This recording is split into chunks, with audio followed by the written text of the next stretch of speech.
So we have Muhammad Naimov versus Felipe Lima. This was one of the new additions to the fight card. I think Naimov was supposed to fight Melsick, but Melsick pulled out for injury.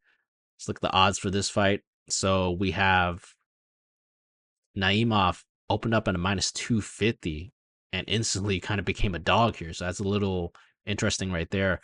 He has been since played to a minus 125. So people were taking that dog action on Mooney. I agree with taking that dog action on Mooney. Give me Naimov in this fight.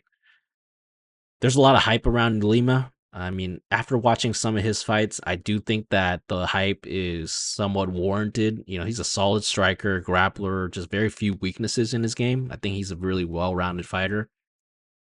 I do believe that, the weight difference here and he's fighting at 145 as opposed to 135 where he usually fights. I just feel like Lima has a better future at 135, and he's only just taking this as short notice to get in the UFC.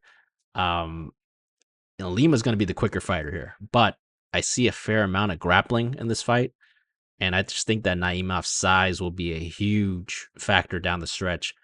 Naimov also has the power advantage as well, and I see him being able to.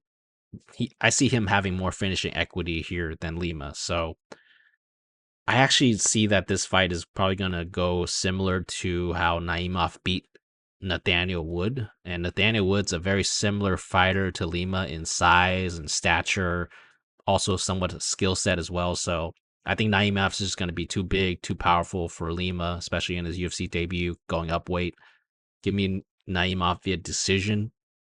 I wouldn't mind playing him at minus 125 right now. I don't think that's too bad, honestly. Um, yeah, I think that he's a solid play at those odds. Maybe he becomes a dog again though, and if he does become a dog again, I think that could be pretty good play. But for now, I think minus 125 is a good play.